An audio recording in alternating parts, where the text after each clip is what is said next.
नामांकन करने के बारे में क्या, एक सेट में हम नामांकन कर रहे हैं और आज नामांकन की तिथि हम दाखिल कर देंगे। सिवान के लिए मैं 105 विधानसभा के लिए नामांकन करने जा रहा हूं और मेरे 105 विधानसभा क्षेत्र में सबसे बड़ी प्राथमिकता ये है कि यहाँ विगत 30 साल से जो भी लोग हैं, आज भी जो नामांकन करने जितने बड़े बड़े पार्टियों को लोग जा रहे हैं, ये लोग नए नहीं हैं। ये लोग ऑलरेडी 10 साल 15 साल समाज में पद पे रह चुके हैं, लोग इनको इलेक्टेड कर चुके हैं और इन लोगों की जो समस्याएं हैं, लोग ये कहते हैं कि 10-10 साल जीतने के बाद ये लोग नज़र नहीं आते हैं। हम लोग को विश्वास नहीं है कि आप आज के बाद कोई नेता जीत के नज़र भी आए। हम इस मिथक को तोड़ने के लिए अपना प्रयास कर रहे हैं। दूसरी चीज़ें हैं, पहली बार तो मैं विदेश से लौट के आया था भैया, हमको हमारे गांव के लोग नहीं पहचानते थे। मुझे नेता बनना था, जो जिसके गांव के व्यक्ति इसको नहीं पहचानेगा उसको अपना परिचय देने के लिए कुछ तो करना पड़ेगा। तो मैं एमपी के इलेक्शन में फेस मेकिंग के लिए पूरे क्षेत्र में घूम के अपने विचारों को लोगों के पास रखा। मैं कोई लड़ने जीतने और हारने के लिए नहीं उठा था। इस बार हमको बिहार में राजनीति करनी है तो पहली मेरी इलेक्शन है कि मैं विधानसभा में उठ रहा हूँ। मैं उसको काउंटिंग नहीं करता हूँ। और पूछिए, बोलिए, और तो कुछ पूछिए। क्या करेंगे आप, जैसा कि सभी लोग? सबसे पहली बात, सरकार अपने तरीके से कोई भी काम करती है। प्रतिनिधि जहाँ जीत के जाता है उसकी नीयत दो होती है। हमारे यहाँ के जितने प्रतिनिधि अभी तक जीते हैं, ये मेरी बात नहीं है, जनता की बात मैं आपको सुना रहा हूँ। उन लोगों का यही कहना है कि ये लोग इलेक्शन में कोई भी व्यक्ति किसी विकास की बात नहीं करते हैं। सब लोग जातीय समीकरण लगाता है, सब लोग धार्मिक समीकरण लगाता है। जीतने के बाद से कहीं दर्शन नहीं देते हैं ये लोग। यहाँ तक कि सिवान के मुद्दे को नहीं उठाता है। हमारे यहाँ कोई भी डेवलपमेंट का मुद्दा हो, उस पर कोई इलेक्शन होता ही नहीं है विगत 30 साल से।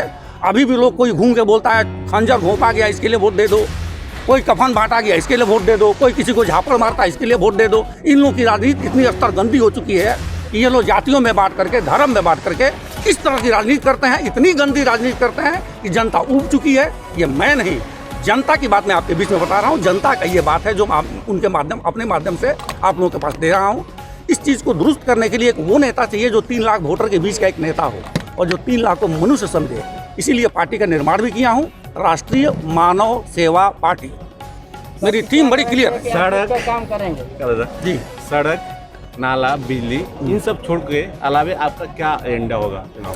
देखिए, सड़क, बिजली, नाला, पानी, ये सब तो एक सरकार की पॉलिसियाँ होती है, इसका तो बंद करना ही है, वो तो करना ही है। या तो आप जनता के सुविधा के लिए कीजिए, नहीं तो खुद के लूटने के लिए सड़क बनाइए। अगर नहीं बनाइएगा तो लूटिएगा कहाँ से? वो तो आपकी मजबूरी है। आपका एजेंडा क्या है? मेरा सबसे बड़ा एजेंडा है कि हमारे सिवान में जो हमारा अभी भी सामाजिक जो बदलाव अभी नहीं हो पा रहा है। समाज में एक मुस्लिम वर्ग है, उसके प्रति लोगों में नाराज़गी, कोई हिंदू वर्ग बताता है, कोई ऐसा राजनीति करते हैं लोग, 2 समुदाय में झगड़ा करवाने के लिए रहते हैं, जातियों का राजनीति करते हैं। एक इलेक्शन बीतने के बाद 5 साल तक एक दूसरे में तनाव रहती है। समाज के ताना बाना को बुनना भी एक नेता का काम होता है और विगत 30 साल से मेरे यहाँ ऐसा कोई नेता है नहीं। जनता का ये डिमांड है कि सिवान के हम लोग हैं, हम लोग शांतिप्रिय लोग हैं। हम लोग एक ऐसा नेता चुनना चाहें कि जो नेता 3 लाख वोटर का नेता हो, ना कि किसी जाति और समुदाय का नेता हो। इस चीज़ को काम करने के लिए मेरी पहली प्राथमिकता है।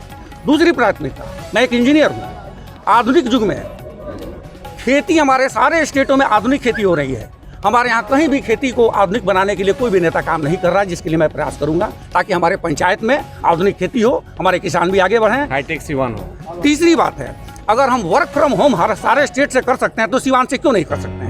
हमको आईटी हब बनाने के लिए बहुत बड़ी जमीन की जरूरत नहीं है, एक इच्छा शक्ति होनी चाहिए। हम सिवान को आईटी हब बना सकते हैं। हमारे नौजवान बच्चे यहाँ बैठ करके बेंगलुरु और दिल्ली में काम कर सकते हैं। इसके लिए ज़्यादा खर्चा की भी जरूरत नहीं है। तीसरी चीज़, अगर हम सारे पंचायत को अपना वाईफाई में जोड़ें तो हमारे पंचायत के बच्चे बैठ करके सारी रोजगार देख सकते हैं, अपनी सारी वैकेंसीज देख सकते हैं। यहाँ तक कि हमारे जो किसान हैं अपनी मंडी का भाव देख सकते हैं और ये लोग भी आगे बढ़ने का कोशिश कर सकता है। सरकार को केवल मुहैया करानी चाहिए लोगों के पास जितनी भी साधन है, जितनी भी आधुनिक चीज़ें हैं, तकनीक है, इसको हमारे क्षेत्र में लाना मेरी पहली प्राथमिकता है। खैर, ये सब तो बात यहाँ के नेता लोग नहीं करते हैं कि लोग 20 साल 30 साल पुराने हैं। ये लोग उस जमाने के नेता है जिस जमाने में बैल से खेती होती थी, आज तो ट्रैक्टर चलता है। इन लोगों को तो आधुनिक चीज़ मालूम नहीं है। लोग अभी भी 20 साल पहले का टेलर दिखा रहे हैं और बैल से खेती करके लालटेन दिखाने की बात कर रहे हैं। हाईटेक सिवान बनाने की बिल्कुल ये मांग है। ये मांग है कि आधुनिकता अगर पूरे भारत में हो रही है तो मेरे विधानसभा में भी आधुनिकता हो और हमारे लोग भी आधुनिकता से वंचित नहीं रहें। दुनिया आगे बढ़ रही है। जी नमस्कार।